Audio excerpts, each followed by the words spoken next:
Hello and welcome to the DIF, the world's largest online festival of ideas which aims to shift mindsets and inspire action towards a circular economy. My name's Emily and I'll be your host for the session alongside Melissa, who I'll hand over to in just a minute. Joining me today alongside Melissa, we've got Per and Caroline, all from IKEA. Melissa is Circular Product Development Lead, Per is Resource and Waste Lead, and Caroline is Head of Sustainable Development. And together, during this session, we'll be unpicking IKEA's 9 design principles for circularity and how they implement these design principles in the product development process. Don't forget that we'd love to hear your thoughts and comments, and you can do that by posting them in the comments box next to this session or on Twitter using the hashtag ThinkDiff. Right, I'm going to hand over to Melissa now to kick off the session. Thank you, Melissa. Hey. Hello. Hi, everyone. Thank you so much for joining us. We are super excited to be here at the DIF. And I'm Melissa Chardulum. We're here today to talk about the beginning of the journey to transform IKEA into a circular business. So I want to first introduce the colleagues. Who's first? Oh, I get to start. Great. Hi, everyone. My name is Caroline Reid. I work with Sustainable Development, IKEA Range and Supply. So it's with the product development as well as the supply chain. We're a small team actually in IKEA working with topics that aren't really yet part of everyday business. Investigating anything from clean air to water and defining sustainable agricultural raw materials.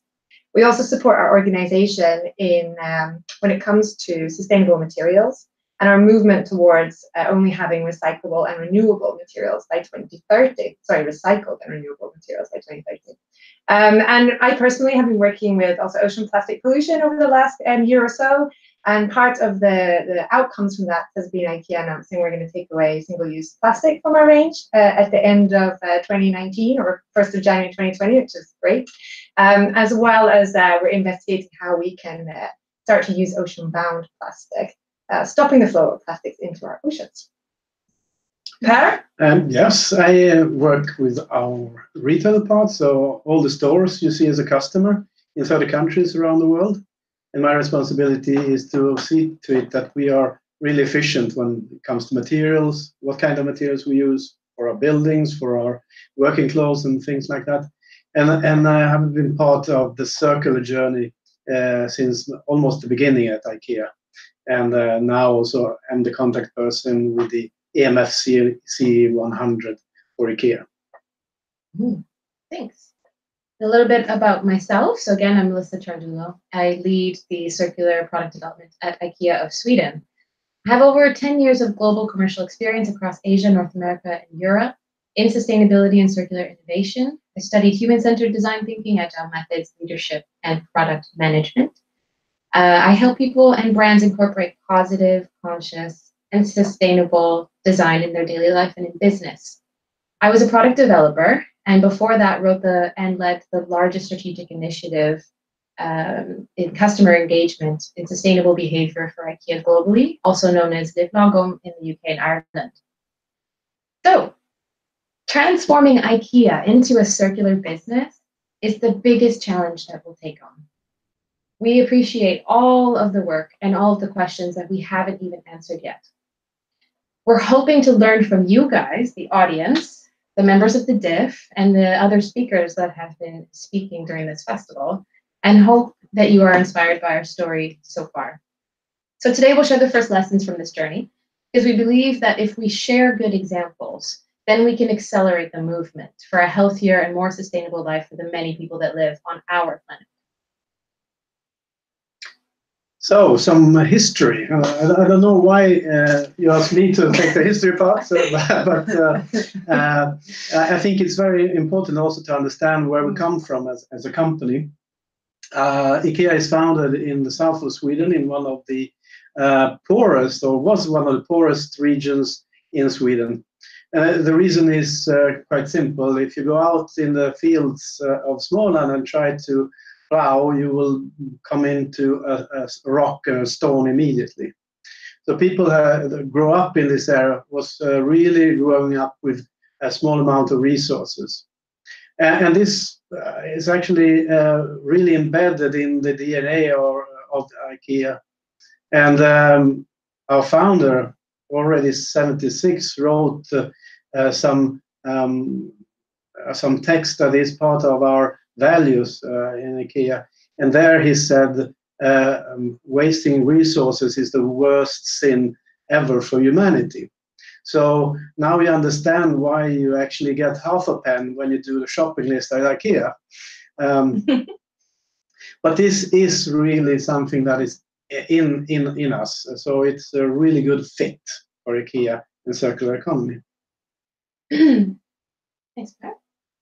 And the company vision, which still stands today, to create a better everyday life for the many people. And the business idea is to do that by offering beautiful, well-made, sustainable design that anybody, no matter your living situation and social economic standing, can afford. This concept is near and dear to our hearts, and it's the foundation of everything that we do. We believe that beautiful, sustainable design, or democratic design, as I'll get into, is not just for those with big wallets. We all have busy, complicated, and messy lives. Now more than ever, there's increasing pressures from work, from life, love, and technology. And we're all seeking a place where we can re-energize and reconnect with ourselves. Making your home inspiring, cozy, and a positive part of your day is so important, no matter what. So we are on a journey, and it will not be easy. So I like to use the metaphor with the teams, and I think I heard this on a podcast, that it's kind of like changing a tire while a car is driving down a mountain. So how would you do that without stopping business, without taking the car off the road? And these are the questions that we're asking ourselves and being honest that, this is a big transformation. Yeah. And over the last 75 years, we've grown into being a very, very big company. And we've been successful in developing our company through this very well-functioning linear business model. With many partners throughout our entire value chain. We work with the entire value chain, from raw material sourcing to manufacturing partners, to supplying part supplying, transportation, and distribution. And then, of course, our stores where we meet our customers. We also design and produce a wide variety and a huge number of products, which come from in all shapes and sizes and materials. And that can be anything from a green houseplant to a reusable Ziploc freezer bag to a sofa. And then, in addition, we meet our customers in 47 different countries all over the world, where people have actually different values, different needs, and different perspectives on sustainability and circularity. So today we have this very well-functioning linear model, and we have this big complexity and a wide value chain. And now we need to see how we can make the positive changes into a circular model. Mm-hmm. And so just to demonstrate that, I'm going to show some slides to add to what Caroline is speaking about.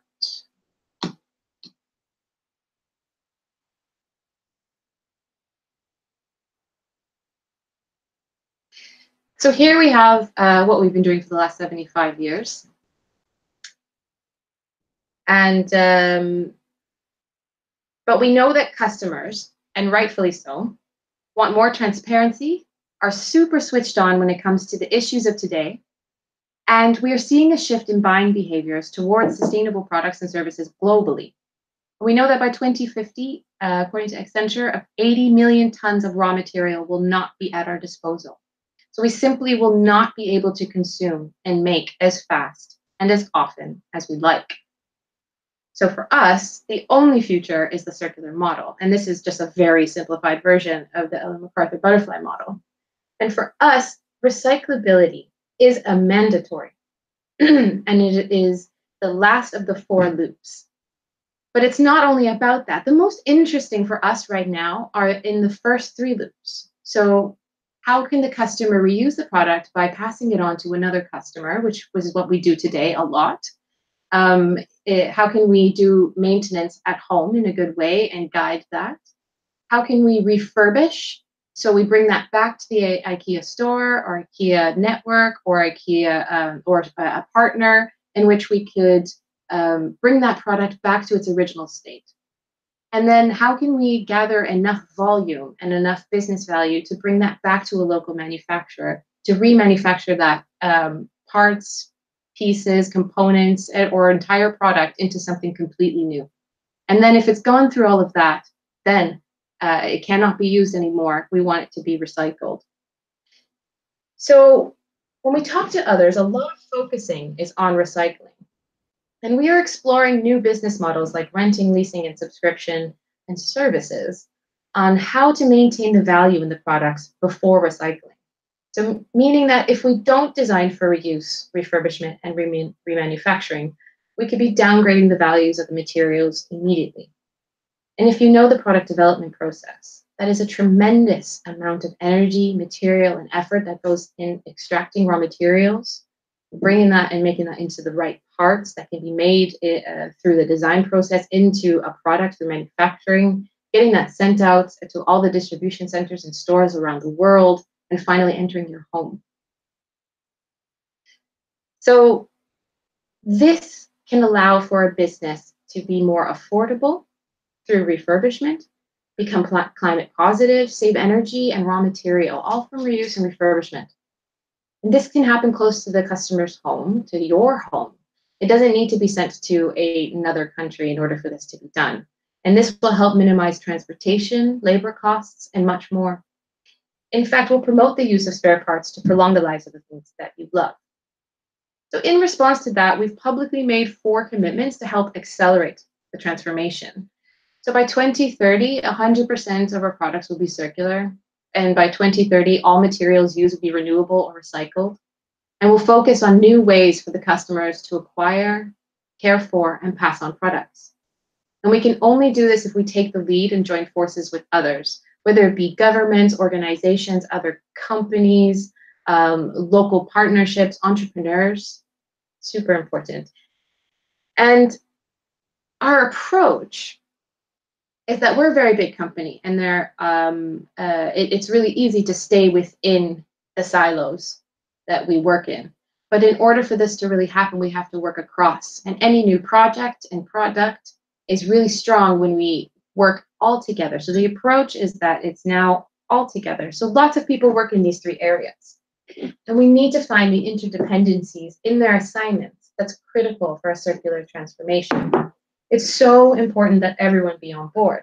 And the way that we get there is to take what we do well, which is the democratic design approach. And for IKEA, good design is the right combination of form, function, quality, sustainability, and a low price. The product developers and designers have to find the right balance of all of these elements when the design process begins. It's a challenge that keeps us innovative. And layered in between all of that are principles that can help develop products for a circular economy. This resulted in us identifying 9 circular design principles. Now, there isn't a circular product at IKEA yet. We have until 2030. Yeah. But I like to share as quick as I can some interesting product examples that can explain the concepts. Number 1, design for an expected lifespan. This means that the product durability and material match its functional and stylistic lifespan. I'd like to give an example that I know the product development team won't be too happy about because we talk about this too much. It's the toilet brush. So, it's something that you will not inherit from your parents, but we make it in a material that will last a lifetime. So we talk about this one a lot because it's an interesting product to do in a workshop to help explore what are the alternatives and how can we think differently when designing a product for the circular economy. And the product development teams have worked super hard and super well on working with what we have. And then when we get into these forums, we can think super different and have different people come in and say, well, why not look at maybe the toilet in a different way, or what else could we use and what would that look like? But what are the requirements that need to be set in place first? So starting with this discussion around what is the expected lifespan of the product can really enable us to make all the right decisions afterwards. Number 2, design for the use of renewable and recycled materials. I think that's quite self-explanatory. And I'll just give an example. So in collaboration with Neste, we've developed a way to turn used vegetable oil into plastic. And that's never been done outside of the laboratory. So this is a really interesting movement that we hope to scale up once this material can get fed into the feedstock. So, and this represents a significant movement towards a fossil-free future. And I have another example just because I really like this topic. How do you say it? Trollbo. Thank you. Children's lampshade is made of 100% recycled PET bottles.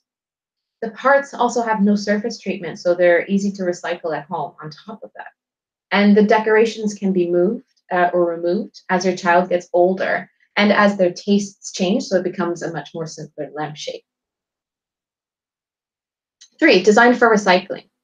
So a lot of research and work is being done to further understand how this works around the world. Because it's not just about the materials in isolation, recycled, metal or plastic, but what happens when the surface treatments, components, and materials and parts all come together? And whom is responsible for doing this, for sorting this? Is it happening at home? Do we have to bring it somewhere else? This can also help us to design to enable to recycle. So I have a question for those watching the diff right now. Which one of these 2 lamps do you think is recyclable? The green or the white? This was a test we conducted in Sweden with Swedish recycling technology, so that would be a shredder. The one on the left in white, we have metal and wood, and the one on the right, we have metal, and in green, we have metal and rubber. Both have built-in LED. So we'd like to ask you to write in with the hashtag diff or in this window here that you're watching, and we'll see if you were right at the end of the session. Let's see. Let's see. White or green? White or green. So, number 4, design for production. It's about reducing waste, water, materials, chemicals, and energy at and during the production process. So many companies have their version of the rag rug. And this is made, this one specifically, the IKEA Tonum rug, is made from waste material from our duvet cover production. So when your primary source of raw material comes from that, the supply can go up and down, but also the colors can change, which I think is a really exciting and beautiful story. Design for standardization and compatibility. How can we connect and simplify parts, components, colors, materials to make it easy to repair, upgrade, and remanufacture? This sofa has been developed with the future in mind. First, from a standardization perspective, it's a hero and has reduced the number of construction parts from 122 to 13, enabling a more automated production, repair, and remanufacturing. It has a core frame that can be reused, which also enables easy remanufacturing. And this gives a significant reduction in water and energy usage and also less waste during production. It has a smaller packaging, and this reduces the need for transport containers, meaning fewer trucks on the road and reduced carbon emissions. And with lighter and smaller packages and no loose fittings, the sofa is easy to bring home, assemble, disassemble if you need to, as life changes and evolves. So we consciously designed it with separable parts so that the sofa will also be upgradable when you need or want a new cover, style, or part. And at the very end, enables easy recycling and material reutilization. Number 6, designed for adaptability and upgradability. So life can get messy and beautiful and big and then small. And so this principle explores how we can design products to grow with you over time during the natural changes in your life. The Vimla sofa is designed to adapt over time to the as your family grows or kids move out at last. Seating modules can be added or taken away. As your taste changes, new covers also, you can buy those, or perhaps it needs to be changed due to damage. Design for care and repair. This is my favorite because there's just so much potential here with product design. Also, life happens. I've moved 4 times in the last 2 years. And no matter how well I pack, something always happens. So how can we design for repair? How can we fix a part and maintain the things that we love? When we look at it from a design perspective, what's the first part that is going to go due to wear and tear? And then we start from that. Then we're just beginning to explore how IKEA can play a bigger role here. Design for disassembly and reassembly. So how do we engineer products so they can be reassembled as you move? As you can tell, I may be a bit obsessed with moving right now, but we have learned a lot with this creation of a little component called the wedge dowel. And Platza, a modular wardrobe, is the first storage system to utilize it. This allows for super fast click and easy assembly, and just as fast disassembly and again reassembly. You can make many interesting configurations again and again. And I know this because we just did a circular product assessment on this yesterday, and it was really fun, actually, and really easy. Yeah. So do we have our first circular product? No. No. Not yet. There's we're always on the way. So the last one is principle number 9, design for an emotional connection. This is the reason why we buy, keep, and maintain products.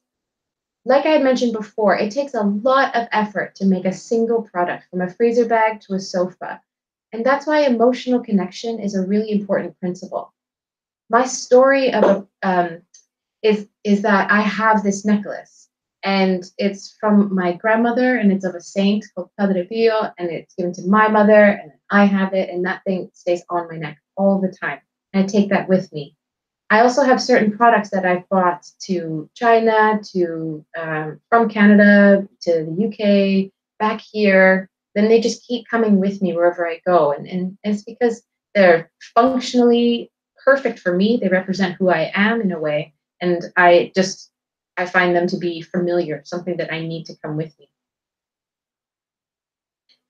And in this picture, actually, we have an IKEA water nozzle that can fit onto any one of the taps.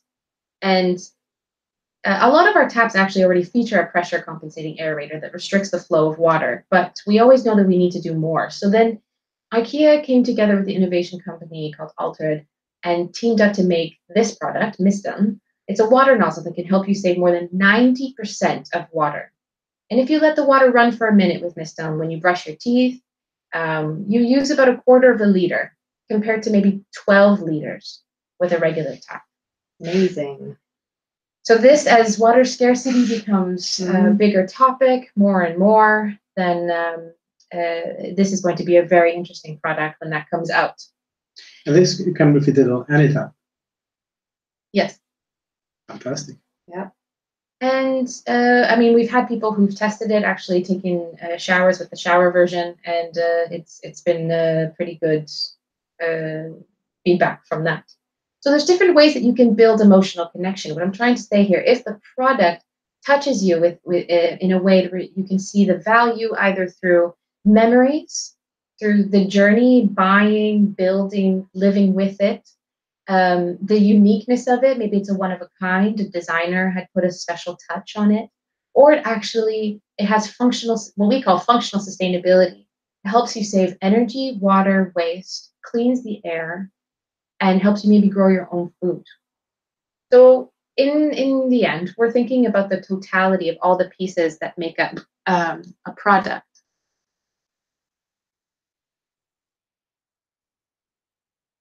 Just to come back.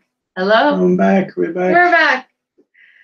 And I want to say that it's really exciting to work with the teams on this, because everyone cares about sustainability issues that I speak with and wants to do good business and make cool, great, amazing, sustainable products and be working for a good business. And what's really interesting and fun is that we're all playing a part in helping design what that looks like. So how we do this is that we look at all of the opportunities in the IKEA product offer, which Caroline mentioned. There's everything from a freezer bag to a sofa. So Reusable freezer bags. Reusable freezer bag. We have to emphasize that one. It's not on the website. Okay, in our supply chain, from distribution to transportation, and how we're meeting the customer. And we've started to build case studies because we have some assumptions of where we think we would like to move. So going to work with selected markets to verify this assumption or approach enables us to work through all of the details of how the IKEA products can be reused, refurbished, remanufactured, and at last recycled via different business models like renting, leasing, subscription, and services. It's a way for us to cross the T's and dot the I's, as they say, and we'll learn from those lessons, modify the approach, and then roll that out to all countries. And in the end, we started looking at circularity like everyone else. We Googled it. And we got a lot of complicated answers. It's a really complex subject, especially when you look at it from a systems perspective. You can easily get overwhelmed with big terms and definitions, and we're trying to explain this to coworkers in over 47 countries. So for us, using the language of the 9 circular design principles and the 4 loops will help us with the common ground to start with. So some lessons that we've learned so far is that we need to find the right partners, talk about it, deepen our understanding, and check if we mean the same thing when we say circular, sustainable. Break down those silos, throw up all the questions, which is one of my favorite things to do. Let's just throw it all up there. Let's talk about it, and then let's prioritize. And keep the engagement going because energy can come and go. So bring the right people at the table at the right time to ask questions, and then take risks and explore your assumptions in the different markets. And Per, you can talk a bit about what we've been doing there. We have been doing some things in different markets. So I can take some examples. We have second-hand sales of furniture in Japan, in Belgium, and other countries. That is actually then where you can come back with your own IKEA furniture and get some money for it, and then we sell it second-hand. These are tests that we have done. And one of the things that we sort of learned from this test, that this is fine, it's a fine activity, but it's still quite limited. And the understanding has also been that we must start with the customer's needs when we design these services and really understand what is that drives people, what is that they want, what is their needs. And then we can construct circular solutions around it and not try to do the opposite, of doing a circular solution and trying to sell it, because that will never work. Also, as an example, I mean, I think the channel is really important, because if I look how much is brought back to the store, it's quite limited. You have to drive there, you have to go there. But if I look at our cooperation with Blocket, the second-hand web platform here in Sweden, we are, I think, around 10% of that. So there is, there is a need for letting go of your products into a second life. But we need to do it in the right way. We need to start with the customer needs and expectations first, and not the other way around. Mm. And so to build on that, it doesn't really matter how many people are in a company. Talking about this frequently, communicating until everyone understands is crucial. And it takes a tremendous amount of PR just internally to move a complex subject like this in a big global company. So when we said we were becoming a circular business about 2 years ago, many said, great, we already use lots of recycled material. And now we all know that it's more than just that. It is that, but it's more than just that. And today we're at the start of the journey. We know it's a process. We're really excited to be working on this. It's very interesting. Daily work is really interesting and learning a lot. So watch this space. Hopefully we can get to come back and update you on where we are once we keep working on this and finding out more and testing and trying different things.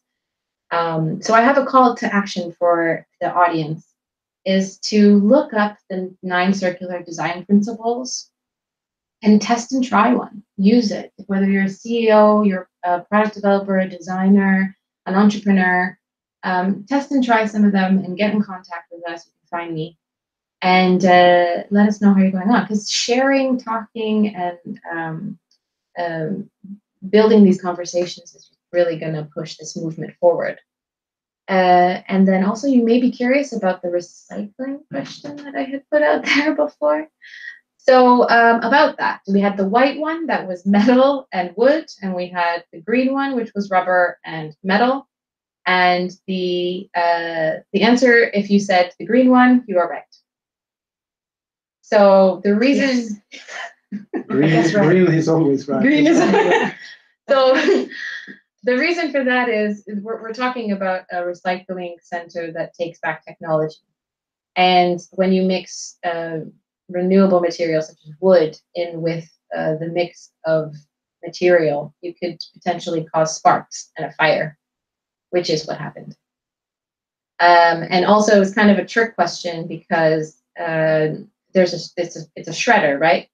And in the white lamp, there is a piece of concrete that's about that big that is for stability, so that it stays in place. And what that did was it was the perfect size to destroy the shredder. And correct me if I'm wrong. No, it's totally right. It wouldn't. It wasn't the ambition of our design. Yeah, we didn't want to destroy the shredder. That's, No. Of course it's not in the design principles when we did it. No. So much to learn just from that. We got a whole list of things that we could do, and I think that's the whole exciting part about being in this space. Yeah, so much to learn. Yeah, so much to learn, and you have the right intentions, and you do all of the work, and you go through all of the tests, and then there's still so much that we do. It tells also how important it is to have a dialogue, all of us together. I mean, the producing company, designers, the recycling companies, and all of us needs to speak much more, and then we can do the right thing in the right time. Yes, and to share our learnings with others as well. Yeah.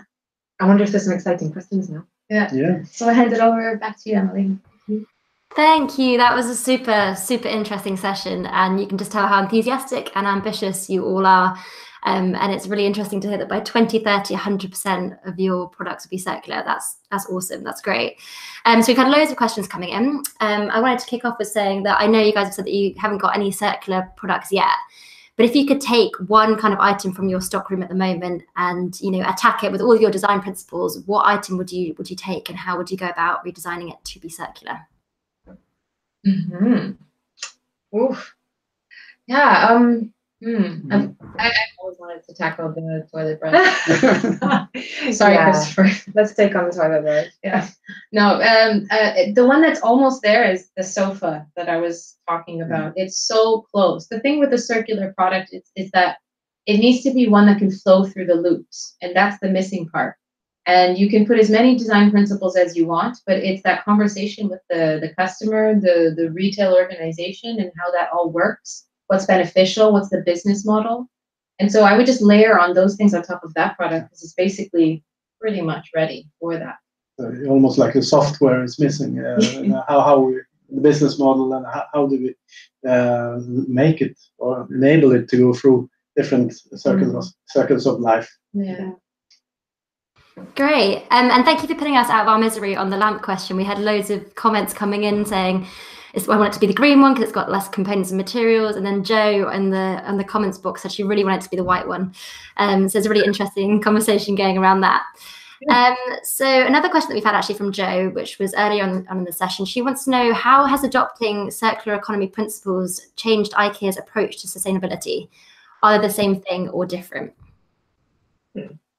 Well, I think what's interesting about that is how we work with climate and the climate agenda in a really close way. So from a circular perspective, maybe reverse logistics is the way that we want to go forward. And then, we have to also have the best answer that serves both to being climate positive as well as being circular. And so I wouldn't say that it's changed it. I would say that it's made it really clear and a lot more robust.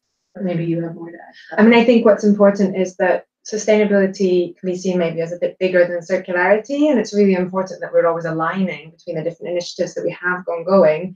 There are rarely conflicts. It's much more like strengthen each other, but sometimes there is a need to make that decision, a little bit of a compromise between one topic and another. But I think generally it strengthens the total sustainability agenda. I agree. It's a fantastic new tool, or not so new any longer, but it's a fantastic tool. Yeah. This connection also with the climate question is sort of getting very clear, and circular economy helps us there to reduce our carbon emissions in an efficient way, effectively. I mean, I think we see circularity as a great enabler to reach our people and planet positive goals, which is our whole sustainability agenda. Great. Yeah, that makes a lot of sense. Thank you for answering that. We've had a great question in from Joe, and he says, I love the ambition, but surely part of the challenge with this transformation is the size of IKEA. I know you touched on this a little bit earlier. It's a big ship to turn around, he says. How are you inspiring your many, many colleagues to support your efforts on the circular economy? We are a big ship, but once we turn, we're definitely going to have a fantastic impact. Yeah. Well, I mean, it's been also a 2-year buildup of awareness. So it's like slicing the elephant, as they say. You can't eat an entire elephant, but if you slice it up, you can start with a few parts first. So how do you make it as simple as possible? And it's change management 101. So working with first a simple way of explaining it, and then building up over time, because it can be quite a complex subject. In terms of reaching the many people, we have internal tools that really do help enable that, and we're still working on that today. I mean, learning and development and competence building is always on the agenda, no matter what. We're learning things all the time, and it's a really unique subject to be working in, because what we said before, we learned something new, and now we want to add. So communication is a really important part. Yeah, definitely. And when you're explaining the idea of the circular economy to your colleagues, do you find that they get it straight away? Do you find it really hard to explain circular design, or what are their kind of thoughts initially? It's more that they're so engaged in this subject, and there's a lot of detailed questions that come back on this, because the true knowledge sits with them, and not with me. And this is why we're a small team, and we always will be a small team, because the true competence is sitting with them. It's more, these are good examples. This is with our goals that we're trying to work towards. Let's work on how we can get into this new mindset, because they have all the tools, they have all the knowledge. And that's the interesting part, sitting down with them. I learn more about the circular economy from sitting with them than they could probably learn from me. Yeah, definitely. And we found that, especially during the DIF, in a lot of sessions, people talk about circular economy, and they're doing circular economy things without necessarily calling it the circular economy. So that's been a really interesting topic during the DIF. They're like, yeah, we're already doing this, but we don't necessarily call it that. So that's definitely something that we've picked up on. I'm going to jump straight into another question now from the DIF chat box. And it says, are you working with local authorities to influence policy and systems that will enable or facilitate some of your initiatives around recycling, reuse, repair more easily? So what kind of authorities are you working with, if you are already, or what kind of companies would you like to get on board? I think engage on various levels. I mean, from EU in international engagement to national, and down to each community where the store is, and to have a dialogue and to bring on our thoughts to the different stakeholders and different levels. And I mean, it is a dialogue. Sometimes they listen, sometimes they don't listen, but it's definitely a topic that has caught up a lot of interest on all of these levels. So community, country, and also EU and international level. And we do engage and work so we can have as good as policies as possible. Yeah. And you're part of the C100 program at the Ellen MacArthur Foundation. We had a day yesterday that was dedicated solely to startups, and the winner won actually a C100 membership. So what would you say is the benefit of being part of something like the foundation? As an innovator, I think the big thing is that you start to create a network of connections between companies, also cities, and other innovators. And all of a sudden, you don't feel so lonely, maybe, that you can feel as an innovator sometimes. And C100 is a really, really good opportunity to meet. And there are others, national and and international level too. But CE100 is for sure the most seen to. Yeah, I think collaboration and networking is definitely key here, and sharing ideas and innovations. So we're going to head on to the last question now, which says, do you approach circularity differently in different parts of the world? Are you utilizing a universal circular approach, or do you cater for local needs? An interesting one there. Yeah. Let's talk about the relevance. I would say, yes. I mean, different countries are different. Levels is the wrong word. It's different places, I would say. So something that might work in one country, it doesn't work in the other. But what we also see is that there are quite good commonalities around certain topics. And of course, then the strategy for us is to develop the common things into maybe a global solution, and then cater for the local needs for the specific solutions. But surprisingly enough, there's quite a lot of commonalities in different countries. Great. I wonder if you had any last words for the audience, and anything else you want to say. Basically, it's really interesting to hear that by 2030 all your products will be circular, and we look forward to seeing what the first few of those products will be. We do too. Let's see how many we have next year. Great. Thank you to all of you. That was a super interesting session. Thank you, Melissa. Thank you, Per. Thank you, Caroline, for joining us today. And thank you to the audience for all of your great questions. If you want to ask any more, then you can just pop them in the comments box, and I'll nudge them later on to get to answering those. So it might be the penultimate day of the diff, but we've got lots more coming up. It's not over yet. And don't forget that you've got sessions coming up in the next few days, but also on catch up. I'd highly recommend a session coming up later today in the live studio at 8 p.m. We've got diff headliner Areti Markopoulou. She's joining us for Enough of the Facade, Architecture is Changing. Areti will be exploring how science and design can interact to have a positive impact on the present and future of our built spaces. So make sure you tune into that. I'd highly recommend it. Thank you to you three from IKEA, and thank you to the audience for watching, and we'll see you soon on the diff. Thank you. Bye.